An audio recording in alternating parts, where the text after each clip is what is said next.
नमस्कार दोस्तों, मेरा नाम प्रतीक पुरी। मेरे चैनल में आपका फिर से एक बार से स्वागत है।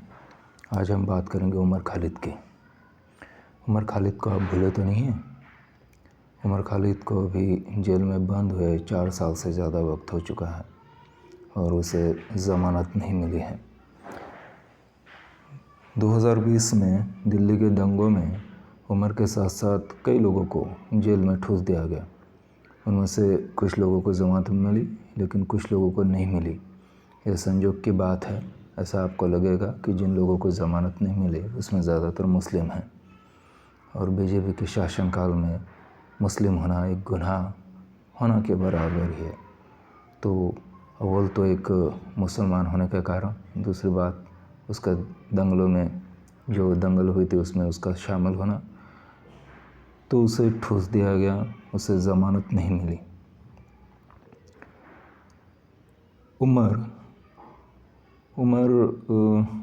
के ऊपर जो भी चार्जेस लगे हैं अब तक पुलिस उसे साबित नहीं कर पाई। उसकी सुनवाई भी नहीं हो रही कोर्ट में, और उसने जब बेल के लिए अप्लाई किया दिल्ली हाई कोर्ट में तो उसे नकार दिया गया। जब उसने सुप्रीम कोर्ट में याचिका दायर की तो वहाँ पे भी उससे कहा गया कि उसे पहले निचली अदालतों में जाना चाहिए, और वहाँ अगर उसे बेल नहीं मिलती तो उसके बाद सुप्रीम कोर्ट में आना चाहिए। तो मतलब सुप्रीम कोर्ट और हाई कोर्ट ने उमर खालिद का फुटबॉल बना लिया, और फिर वो दोनों 4 साल से यही काम कर रहे, यही खेल खेल रहे। उमर अकेला नहीं है। उमर के जैसे हज़ारों लोग हैं हमारे भारत में, जो भारत की सैकड़ों जेलों में बंद है न जाने कितने सालों से, सिर्फ इसलिए क्योंकि उन्हें बेल नहीं मिल पा रही है।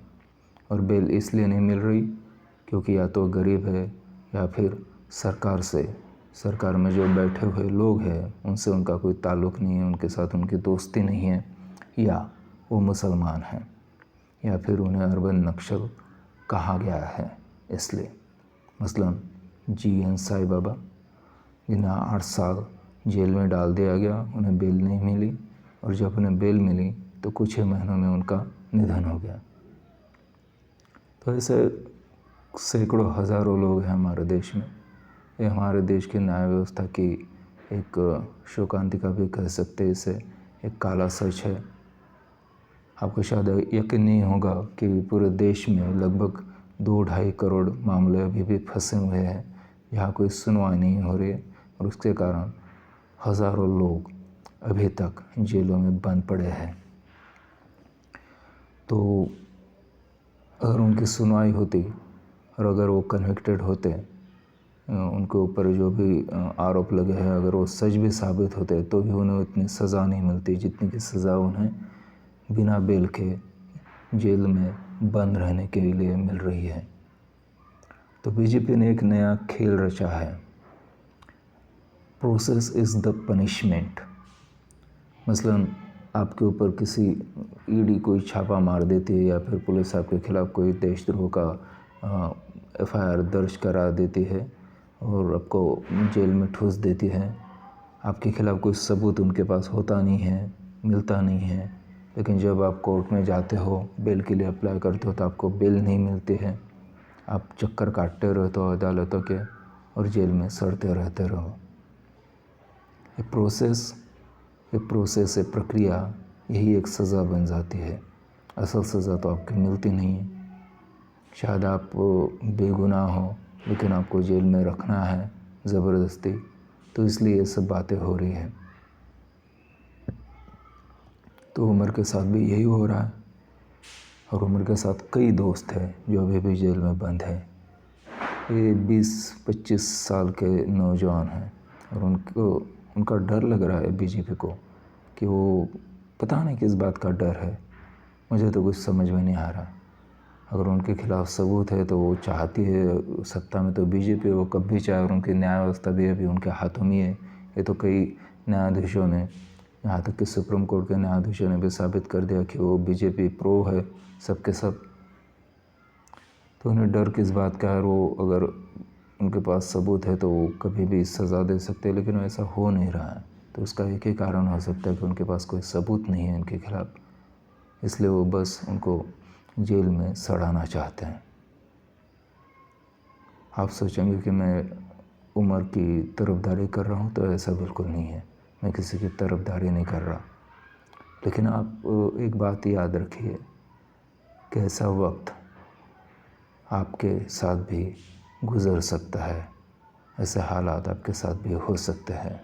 शायद आपके घर का कोई आदमी कभी जेल चला जाए और उसे बेल नहीं मिले, ऐसा हो सकता है। इस देश में अब ऐसी कोई भी बात नहीं है कि जो हो नहीं सकती है। वो किसी के साथ भी कुछ भी हो सकता है। दिवाली है, दिवाली में आपके घर में शायद दिए जल रहे हैं, लेकिन ऐसे कई घर हैं जिनके घर में दिए नहीं जल रहे क्योंकि उनके प्रियजन उनके अपने जेलों में बंद पड़े हैं। तो उनकी भी याद कर लीजिए और सोचिए कि ऐसा क्यों हो रहा है। फिलहाल एक कविता जो मैंने उमर के लिए लिखी थी, नाम तो बस उमर का है, लेकिन ये उन सब लोगों के लिए भी है जो वे भी जेलों में बंद है और ज़मानत की राह देख रहे हैं। कविता का शीर्षक है एक कविता उमर के नाम। उमर, तुम्हारा नाम कुछ और होता तो शायद एक कविता भी नहीं होती। नाम से, कपड़ों से, बोलने से, खाने से पहचान करके अपना और पराया करने वाले इस समय में तुम्हारा अस्तित्व खुद तुम्हारा दुश्मन बन गया है। तुमने जो पढ़ा वो तुम्हारे खिलाफ गया है। तुमने जो सोचा वो तुम्हारे रास्ते का रोड़ा बन गया है।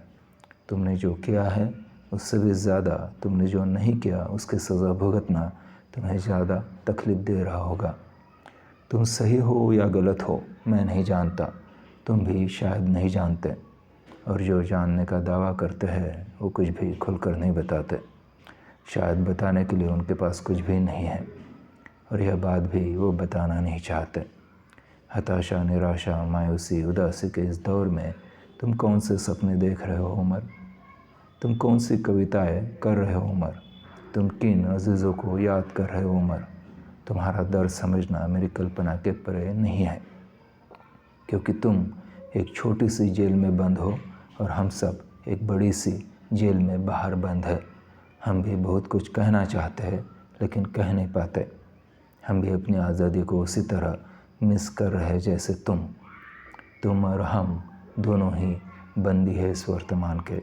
तुम्हारे लिए फिर भी मैं इतना कहता हूँ, तुम्हें और क्या दूँ मैं दिल के सिवा, तुम्हें और क्या दूँ मैं दिल के सिवा, तुमको हमारी उम्र लग जाए, तुमको हमारी उम्र लग जाए।